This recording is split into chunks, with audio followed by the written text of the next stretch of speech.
Hello, everybody, and welcome to our next episode of the DXM podcast. That is DMINTI times Mocha. We are here today with the incredible artist Brian Brinkman. Brian, thank you. Thanks for having me. It's a pleasure to be here. Good morning. It's always a pleasure to talk to you. We're going to start where we start all of these, and would just love for you to let people know who you are, how you got into the space, and all the wonderful things that are you.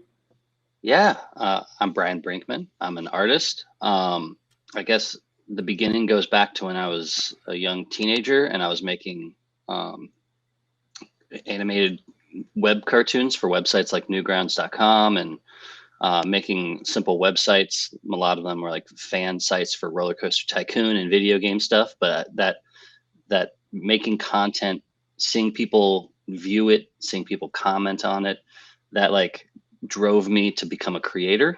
And then I went to school in Philadelphia for traditional animation, worked in the television and animation industry for about 15 years before I eventually discovered NFTs, which was because I was a collector of art and I collected this artist named Killer Acid. And he was an early super rare artist. When I saw him posting his work about super rare, it kind of clicked that this was the next medium for animation and digital content. And so I applied to super rare, and that's how my journey began. That was in January of 2020. Yeah, just incredible. I always have a soft spot in my heart because, when we founded the museum, April of 2020, they have those analytics, and you were our top follower. So I always just remember, and it seems consistently that you just are your first to so much. You see so much, you have so many connections. People absolutely love the energy that you bring. So maybe let's rewind it, and maybe you could just describe what those like early experiments were about. What were you trying to express? You started on Super Rare, right? Yeah. Well, I think it all kind of goes even before NFTs. It's as an artist, especially digital artist, a lot of our drive is creating in hopes that it connects with people. And whether that was using sites like Tumblr or Instagram or there was some weird ones like Peach or these weird apps in hopes that maybe this will be a way for artists to be discovered. Um, so that kind of timeline of creation, whether it's creating for the web, creating T-shirts, creating screen prints, we're always trying to figure out ways to make our art tangible goods that people can buy or collect. And so super rare clicked very quickly for me because I was like, I can finally make animation, which I've always been stuck with this issue of trying to. Well, I think my cat's walking into the room right now. It's not a ghost. My Um, um, so it becomes this like, how do I create something that utilizes my skills? I was always kind of taking my digital art, printing it in various forms physically so that people could collect it, but it wasn't ever fully using my skill set as an animator. And Hmm. so seeing super rare immediately it clicked. Back then it was like animated GIF only, Yep. which I really enjoyed the constraints of that, coming from like the TV world where you work in like 30-minute episodes, or the film festival world where you're making like 5-minute shorts. This idea of making something that's like constrained to like 3 to 5 seconds, I Hmm. really loved that because it kind of similar to like Tumblr and all this stuff where you're just kind of building short form content, and then that animated GIF aspect kind of forced you to think about how things loop and creating these like endless loops. And I really enjoyed that aspect of like, if you only get 3 seconds, if you could make that loop kind of a hidden loop, people won't realize it's looping till like 10 seconds in. And there's like, it's like free seconds of entertainment before people are like, oh, wait a second, this Yeah. is hidden. And so I really loved that, like that game of creation. And so then, started super rare, and then yeah, you start to see more and more different paths for ways you can be creative in the space. And once you start to wrap your mind around the technologies and the platforms, more and more clicks. Whether it's like you see async and you understand like programmability of NFTs, or you see art blocks and generative code based art, you start to like your mind expands on what digital art can be very quickly. Yeah, let's go back to perhaps like attention span and capturing attention, and because you worked in television for quite some time, and moving kind of into the internet, short form content. Obviously, I'm sure you're around with like the emergence of Vine and obviously subsequent death.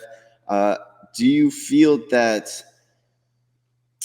there is kind of a generational shift in taste and preferences to shorter form content?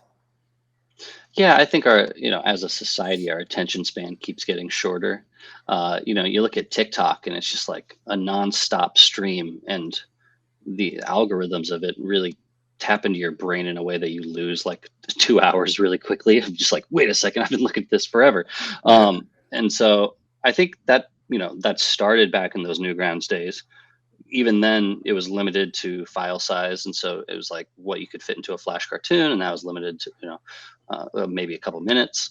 And then there was the trying to think of like Tumblr and Vine especially really shortened it, and then this idea of like Snapchat came around where it was like there's short content and you have to watch it now or you will Yeah. miss it, and that created an even more of a stress dynamic to content being consumed.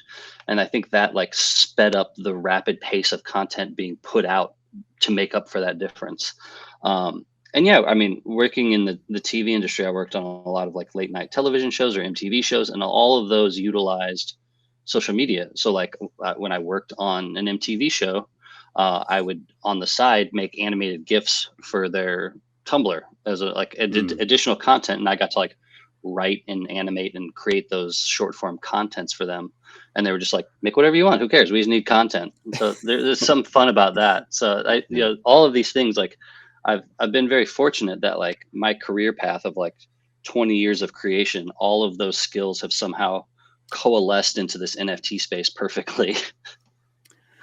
And do you think it's kind of I mean, I'm sure it must have been a reflexive conversation the whole way with your art and your art practice, right? As you say, kind of like shortening it, making the loops tighter. Um, is there a way that you think that, perhaps these feedback loops are advising and guiding your art? Yeah, I think so. I look at when I joined the space, I kind of threw, even though my skills are still there, I threw out a lot of my aesthetics and past work out the window. I had Right. doing gallery shows in LA where I was doing kind of pop culture work that was like a Rick and Morty art show or a Monty Python art show, and like there are all these official like fan shows. And then I didn't want to bring that into the space. I didn't want to bring IP that I didn't own into this space. I wanted to start fresh. And so what I kind of did when I joined Super Rare was I kind of stripped all that out, and I started with the simple concept of using colors and animation, and then not necessarily sticking to one style, but using the same colors to try different styles. And that gave me this ability to expand in a lot of different directions while I was kind of exploring the space. And Mm. so that idea of cycles plays into that idea because I would make a piece and then I would make a different piece, but I would incorporate an idea from the previous piece into the next piece. And then each one would kind of have a link in a chain to each other so that I could eventually create a cycle where you would start to see pieces revolve back into each other in different forms. I mean, because your palette is immediately recognizable, right? You show me something, I know right away that that is a Brian Brinkman work. But it's cool because you work kind of in those muted colors. You also do it in neon. You work in sculpture as well. So there is something about kind of like the diversity of digital that I I really see you exploring and creating in many different places, and it's really admirable. Thanks. Yeah, I think the color palette's one aspect, and then this idea of iconography, which goes back to like Keith Haring and all these other artists that are, Basquiat. You see a lot of the same icons in the work. In that first piece I did on Super Air was these exploding colors, and those clouds became something that continued to evolve bigger and bigger in my work. You started to see the early pieces with like wires. Those would come back, telephone poles, Right. diamonds, all these icons that represented ideas that I had about the space and how they could work together Mm. to build this kind of like, it was kind of subliminal in a lot of ways, but a lot of my work was kind of commentary on my experience in the space, especially the early super rare work. It was kind of like a diary of me understanding the space. Mm. And so you start to see those like icons telling the story, but in a way that's not hitting people over the head, hopefully. Do you feel that the space has shifted significantly since those early days? Oh, definitely. I mean, to be fair, there was like crypto punks, but when I joined the space, when you made Mocha in that April 2020, like they were off the radar of a lot of people. Um, CryptoPunks, crypto punks, yeah. definitely. Yeah. Um, and it wasn't until almost a year later when you started to see these kind of Web 2 pioneer people coming in and scooping them up and making them their identity, the Gary V's and the Kevin Roses and all that, uh, it shifted very quickly. That also happened around the same time that I did my Art Blocks generative character project. Yeah. Um, One but of the even earliest on our Thanks. blocks. Yeah. Yeah. Oh, yeah. Yeah, it was the 10th Art Blocks project. But even before that, there was Ava Stars was an early Yep. on-chain one, but like people were experimenting with it, but it hadn't caught on. I would say the first year was, I would say the first 6 months, everybody hammered one of one art only. Yeah. And then I think Rarible came around. People started going, "Oh, I want to get some of that Rary token," which was basically free money extra that you made on a sale.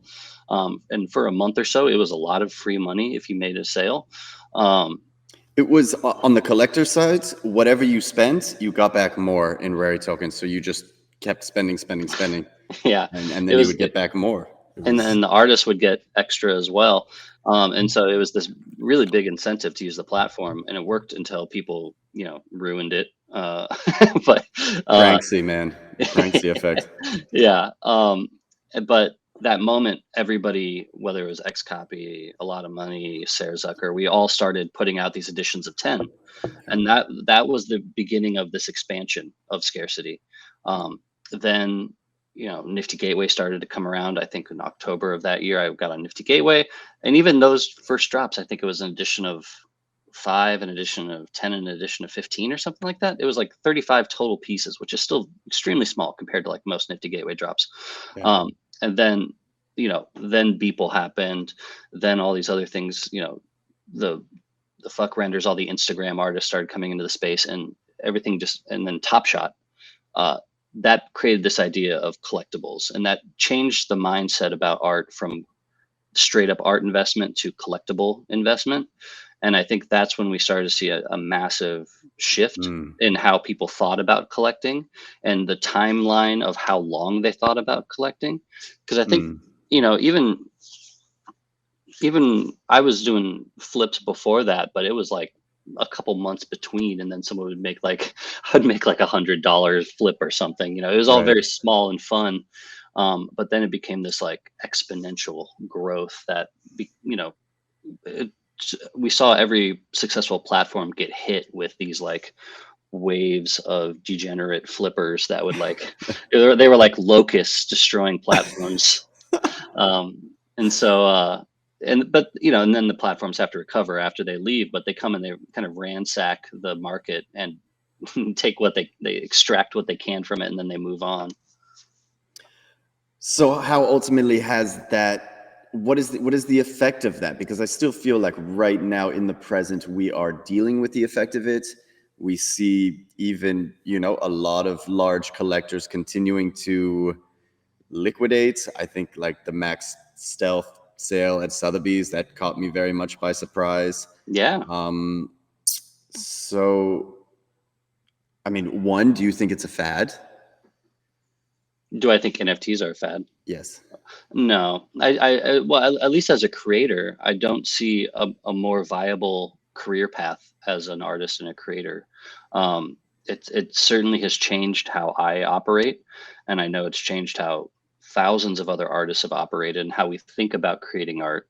Um, I think the only way it could be a fad is if they strip away all the benefits that artists have gotten, whether Yeah. it's removing royalties, removing ownership with CCO. Like, the only way it becomes Tumblr is if we have no ownership of what we make anymore.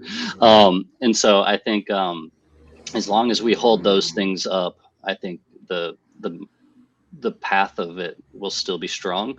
I think where we're seeing the change is this kind of realization that not every NFT is worth $1 million.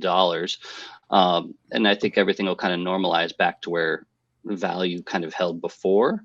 But I still think it's still a stronger path than Etsy or Patreon or Kickstarter or any of those other ways that digital artists were trying to make a living before. I mean, it's a wonderful point.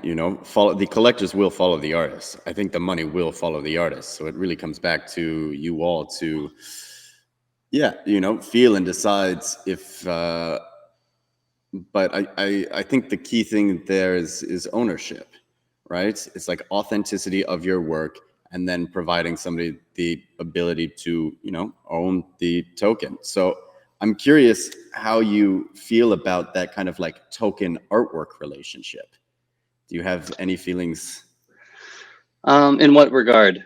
Like, So I always tell people, you don't own the art, you own the token. And mhm. I feel like the artist is giving the art to the internet and to the world and wants it to be shared and wants it to be seen. It's not kind of like in perhaps contemporary art where you like buy the painting, you put it on your wall, and then maybe you Yeah. show it at a dinner party. It's meant to be shared, it's meant to be seen, but you own kind of like that mark of creation or the artist's signature on that. Yeah, no, I agree. I think, it is a receipt. It's an authenticity certificate. Um, you want the art to be shared. I agree. But you also, when you put that stamp on the blockchain, you're not just buying the art. You're giving your personal seal of approval on the artist, your investment in their success, and in a lot of ways, you're creating a joint partnership with the artist that both of you are hoping to succeed with.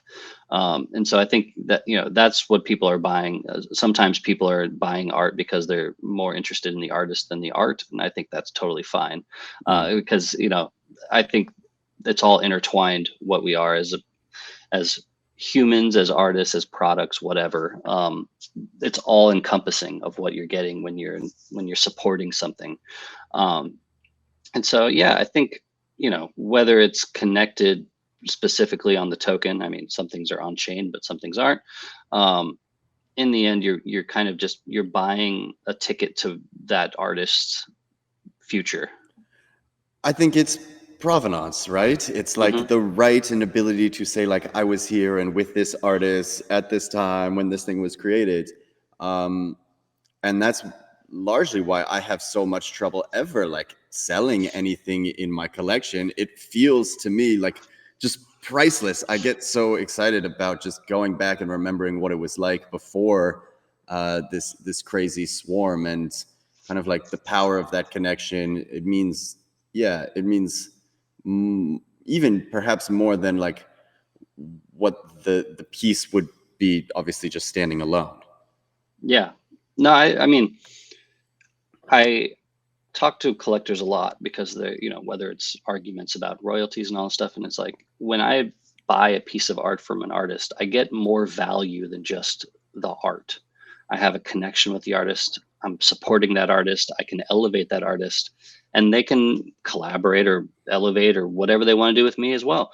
That level of value, and I'm sure you feel the same way with Mocha. Like you get so much value out of the connections you have with the artists that are Yeah. much more tangible than the floor value of the piece of art. That I think a lot of people in the space talking about the difference between then and now. A lot of people come in now and they only look at the price. They Yeah. don't look at what they get in addition to that. And some people talk about like utility and all this other stuff, and it's like, there is a utility. I talk to my collectors. I have a Discord. That's a utility to a degree.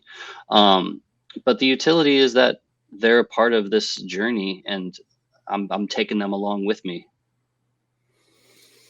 Yeah, I mean, maybe we can get into that as well, because you've always been an incredibly passionate and talented collector. So you play both sides, and really, like when I think to people that have like the heart of the movement, you sit right there. So what made you, I guess, want to collect, and kind of it's almost like, eating your own dog food. Well, I learned from the people that came before me. Coldy was a prolific collector. Sarah Zucker was a prolific collector. I Yeah. looked at a lot of those artists that were in that 100-100 club, which is like artists that had minted and collected 100 pieces on super rare. And I was like, Yeah. those are the true people that really fully believe in what this is. Yeah. I'm very far from reaching either of those numbers. I'm at like 30-30 right now, maybe. You But got time. I've collected lots elsewhere. But super rare is very expensive. It became much more expensive. Back It when they did. were collecting, it was very cheap. It was. It was. um, and so I think, I look at them and I looked at how much influence they had on me, because they were supportive, because, Sarah bought one of my pieces and shared it, and that gave me validation. I wanted to be able to do that for other artists. And it really, going back before NFTs, you can see in the background of my Zoom, I have tons of art. I have Yeah. boxes and boxes of screen prints I don't have room on my walls for.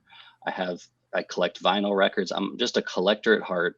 And so immediately I was like, oh, I don't have space for any more physical art, but I can have an unlimited amount of NFT art. Yeah. And so, and essentially have the same mechanism for supporting artists that I had before. It's just perfect. And so, like, again, all of these things like clicked very quickly for me. Um, and then it's just a matter of like, making, you have to be an artist to make the sales to get the money to collect. And then it becomes a flywheel of support. Yeah, it's really just incredible. I want to kind of like touch again on more of the like the value of just outside of the artwork. And I think we've really seen together this New York City scene emerge. Yeah. um Maybe, do you want to talk about, because obviously when things were happening it was COVID, Yeah. right? And then we kind of came back together and we're rediscovering people in like physical form. The first NFT NYC was important. This one was really important. Yeah. We've been hanging out at different events a lot. So maybe, do you want to talk about like New York City as kind of a nexus point for Yeah. arts and artists and collectors? Yeah. No, I was, well, like the first month I was in the space, I had, I wanted to go to the NFT NYC. This was in January of 2020 or something. But I was worried that like I was too new and no one would know who I was, and I would be out of place, and I felt uncomfortable. And then a month or two later, COVID happened, and I was like, oh man, that was I'm my only chance to meet people in real life. And so I regretted that for a long time. And so then once COVID stopped happening, there was a moment where there was a lot of artists that I had collaborated with that were in New York that I just never got to meet. Whether it was like Car and 4D, I did a drop with him and I'd never met him in real life. Sam Bruckman, I did Async Music Genesis piece with. I'd never met him in real life. There was a moment where all of us went to Times Square for Artifacts, which is like Roger Dickerman's project. He put a bunch of NFT artists on the screens in Times Square, and everybody just met up in Times Square, and we got to just meet each other. And that was like Mm, the beginning of it, of like, okay, this is tangible, this is real. That was also about I think a week after I had left my job at NBC, which was like 2 blocks away. But I hadn't been in that building in months or years as well because of COVID. yeah. Um, and so like that was the beginning of like Dave Krugman, Gavin Shapiro, Sergito, all these collectors and artists were like, this is it. We're into this. This is like gonna happen. And then from there started to become like dinner parties, and like things started to open up to the point where it was like NFT NYC and then Art Basel. You started to see like this internal urge from artists like, we got to go somewhere and meet people. There was a Miami Bitcoin thing I remember that Yep. like everybody the week before was just like, I'm going to Miami. I got to go to Miami. Like it was just like there was this urge of people trying to connect with other people, and so that all kind of steamrolled. And yeah, like you said, we run into each other all the time now because like New York, we're so fortunate that there's just so many people in the industry that live here and that are outgoing and putting together stuff, like Dave Krugman. He puts together Yeah. stuff in Brooklyn all the time. NFT Nick, who does Nifty Portal, he put together wonderful dinners often. And there's this, community that has really built up and it's very strong. And I think we're very fortunate to live in, one of the few cities that have these like very strong NFT communities. And I mean, just going there, that's when you know it's real, right? Because you can fake a lot of passion online, you can put a lot of misinformation out there, but when you get to meet people, connect in person, you really feel like the heart and spirit of the movement. Um, and I found it, I think, one other time in Lisbon, where a lot of the European people came together and discussing, but I really do find it in New York. Yeah. uh, and Yeah. I We love see that. it a Yeah. lot at Bright Moments. I run into you there Right. often as well. Like that's in an extremely passionate people about generative art all go to this venue in New York. It's in a bunch of cities if you haven't been, but um, it's a wonderful kind of community that's built within just that gallery system. Yeah. And we're starting to see a lot of galleries have their own mini communities, whether it's Super Chief or Bright Moments or Super Rare has their own gallery now. And like these become hubs of community organizing. Yeah, shout out the Bright Moments guys. They've done an incredible job, and have grown tremendously. Let's talk about like how you display and experience and love your collection of art. I mean, I see Yeah, whatever that is in the background. Is that mural? that is an Canvia? atomic form. That's an atomic form. Shout out Atomic Form. They're cool. Yeah, but I also have a mural downstairs, and I have a Lago in transit, hopefully. Yep. Um, uh, I love displaying art. I loved back going back to like April 2020. That was when Pranksy, shout out to Pranksy again. He put together this thing in crypto boxes that was called Pranksy Land, where he basically had swept a huge chunk of land in this metaverse called Crypto Voxels, and he gave all the plots to different artists to create our own installations, with the Yeah. idea that we would sell them and split the profits with him. Um, in the end, I think only like myself and Coldy and Hackatow sold our plots, but it was still a really cool district that every artist got to make their own experience in. And that was the beginning Yeah. of me starting to like curate my art and creating experiences in these worlds, which I then went on to do again for like my Nifty Gateway drops. I built pop-up galleries for that. I built museums for myself. I built galleries for showing other artwork. And then, things expanded, Decentraland, on Cyber, all these other ways. I'm a huge fan of curating the collection. It becomes hard because it becomes so big. It's Yeah. becomes you usually are limited to like 100 and so pieces. So you have to like really think about how things pair together. But I really enjoy that, and I really enjoy just sharing it, because then you're sharing 100 people's artworks and exposing them to other people, and that feels really good. Um, so I'm a big fan of that, and so every like 6 or so months, I usually recurate my collection and try and swap new things in and out, and bring in other artists. I'm a big fan of bringing in like 3D sculptures and stuff like that. Um, so I think that's just a fun hobby of mine. I wish I could spend more time doing it, but sometimes I like spend a couple hours. I'm like, oh, I gotta actually do my Do own work. something. I know. I um, know. but it's so fun, and now was it 2 days ago, I got to announce that I'm a part of Nifty Gateway's publishers program. So now I get to Cool.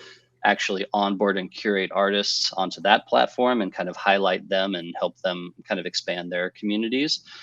So I'm excited about that. And, to a degree, I'm doing that with a bunch of different platforms. I've always been helpful at like, recommending artists and helping people grow. So I think that's going back to those early artists, whether it was a lot of money or Josie or Sarah Zucker, people that elevated me, giving that forward to more people has always been a part of my belief in this space. Yeah, it feels that way. It feels it's never particularly felt very individualistic, right? And that was what was so kind of attractive to me. We did our first show with Rhyolite, and I don't know Yeah, if yeah, I, I don't know how much experience you had with him, but I had some. He actually was he t- he gave me a tutorial on how to sign NFTs on contract. and we had traded NFTs. I still have a piece he made, and he had a piece of mine that after he passed had resold. I think now it's Blockchain Bread owns it, but yeah, that one hit me because he was just such a positive force.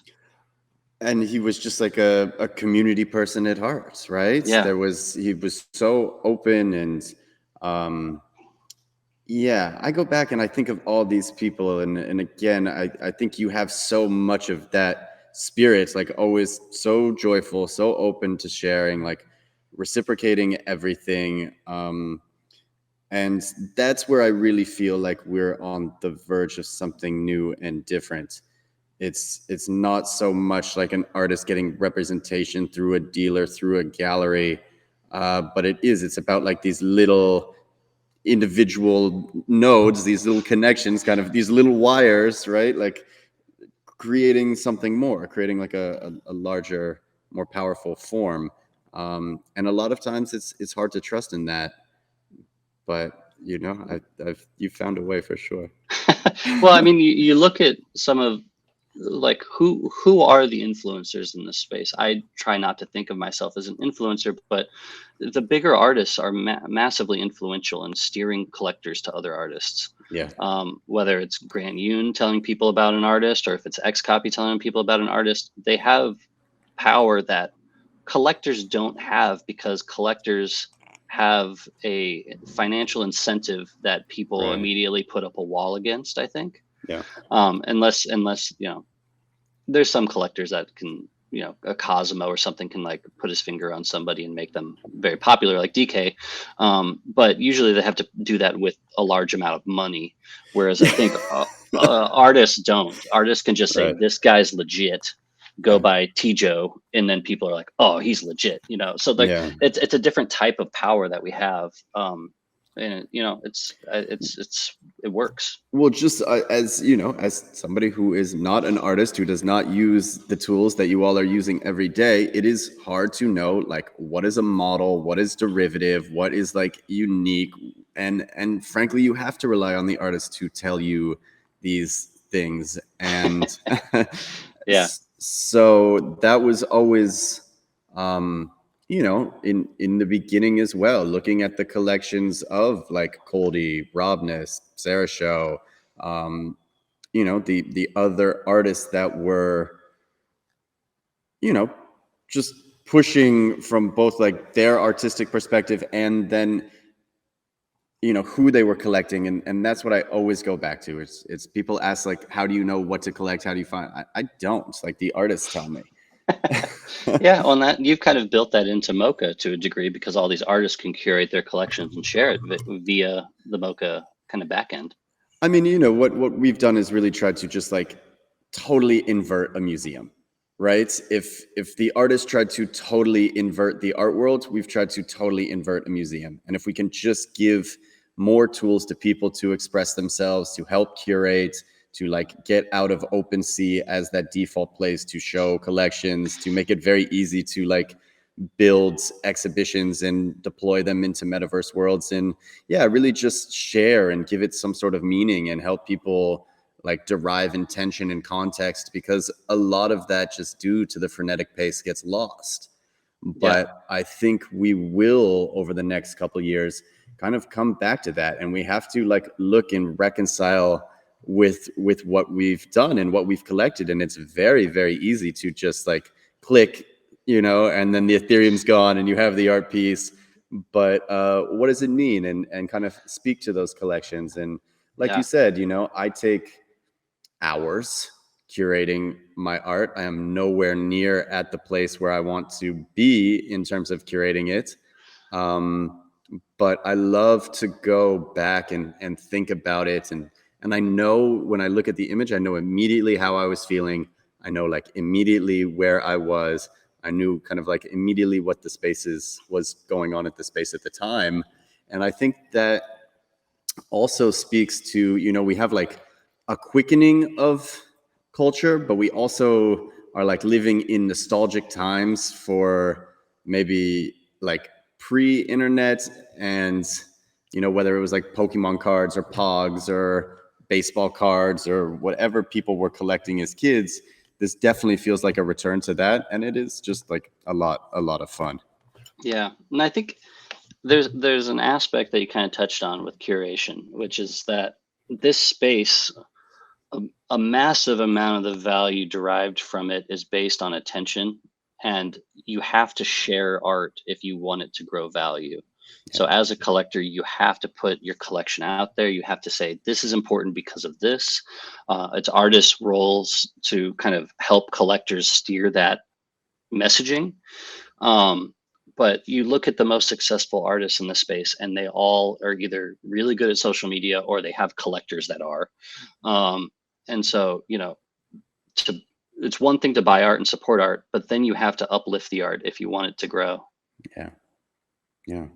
Which is, I think I still believe that art is the use case of the metaverse, right? We need more of these experiences that kind of abstract us from reality, that kind of like cut the veil of like the constant stream of information that we're inundated with.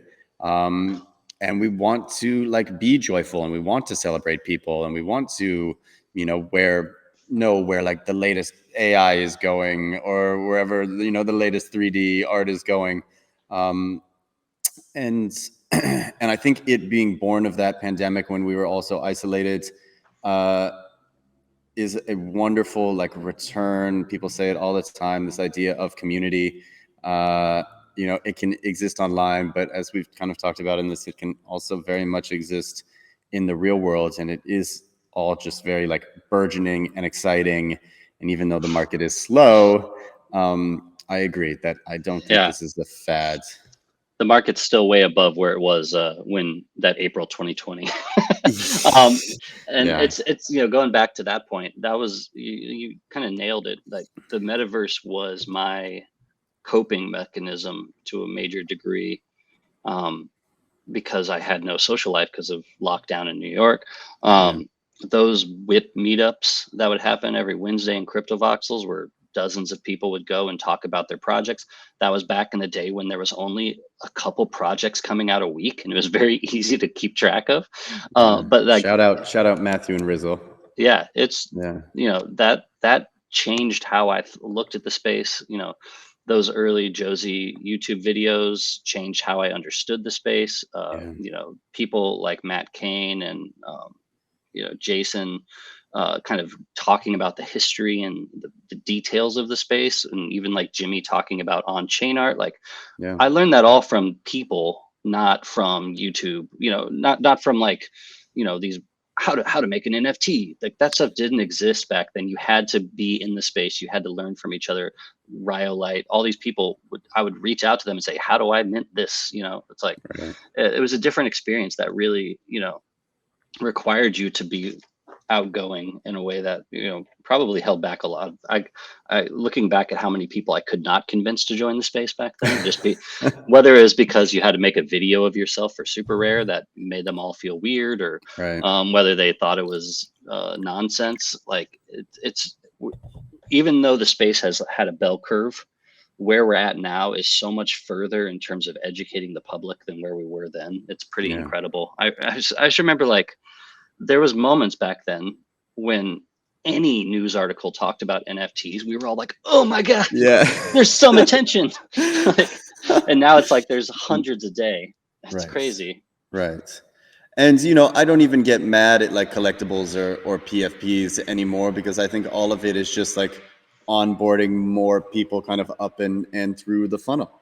Yeah. Um, Well, I look at, like, I used to feel that way, and then there was one point where someone that was an NBA Top Shot podcast invited me on, and I they were like, if you want to bring a giveaway. So I gave away one of my neon flicker NFTs from Nifty Gateway to someone random listening. But through that, dozens of people went and bought my work and became art collectors that yeah. were at that point only NBA Top Shot collectors. Yeah. And like that transition then got them onto Nifty Gateway and all this other stuff. And like, you don't think about it at the time because you're always trying to like hit these demographics that you think are correct, but Yeah. really everybody here is a collector. And it's just a matter of exposing them to other stuff because everybody's in their own bubbles. And there's no reason why someone that likes sports isn't going to like art. True. And so it's just a matter of like, how do you approach it and how do you frame it in a way that they don't look at it and they can distinguish the two types of collecting.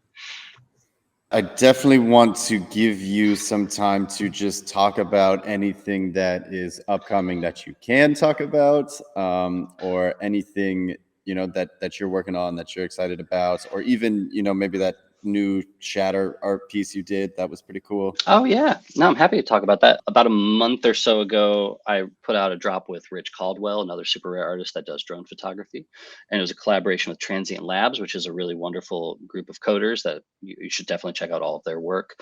But it's a piece of art that was a one of one that could be shattered on the contract and turned into 16 unique editions. And in the end, it sold to Pack, Merit Pack. And then he shattered it. And what he's going to do with it, who knows? I think one of his plans is to send some of them to people that he likes.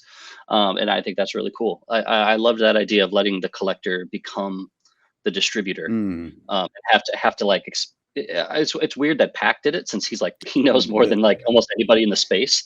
But I liked this idea of a collector then having to like figure out if they want to sell art, there's something fun about like that dynamic of choose your own adventure. And then that kind of ties into what my next Nifty Gateway drop will be, which is on September 15th, which is the day of the merge. So hopefully it all goes well. But this idea of like control, and as an artist in the space, whether you have control or if the collectors have control, or are you steering it, who's in charge. These are the ideas that I keep kind of popping in my head over the past 6 months, because there's all these discussions on royalties and CCO and ownership and whether you should be giving up everything or letting, these ideas of control are continuing to fluctuate and change. And so my new pieces on Nifty Gateway kind of focus on these ideas of what the space is, what the overall feeling of it is, but hopefully it connects with people, and that'll come out soon. And then, yeah, I think I have a handful of other fun things. I'm going to be producing a drop on Nifty Gateway for Ika Almez later this month. And hopefully I'll have another Art Blocks drop coming up in the future, and a bunch of, secret drops that'll come out in the next few months that'll catch everybody off guard in fun ways. All right, ladies and gentlemen, Bryan Brinkman, let everybody also know where they can find you, find your arts. You're definitely on Twitter. Yeah. Bryan Brinkman, that's Bryan. And then I'm on Twitter. I have a website, bryanbrinkman.com. I have some other social medias that I don't update very often, so don't mess with those. And I have a Discord. Feel free to come join the Discord. It's a nice, wonderful community of collectors and non-collectors that just vibe. Yeah, and people can find your art on Super Rare, Nifty Gateway, Artifacts, Art Blocks, Async Music, Collective, Digital X, Genies, everywhere. Anywhere they sell it. Yeah. My goal is to be on every single platform possible. So yeah, super. I'm just kidding. Bryan, thank you for the time. Real pleasure. Thank you. I'm Colborn Bell with Museum of Crypto Art. Shout out to DMINTI for putting this all together. And everybody, you stay well out there. Breaking news.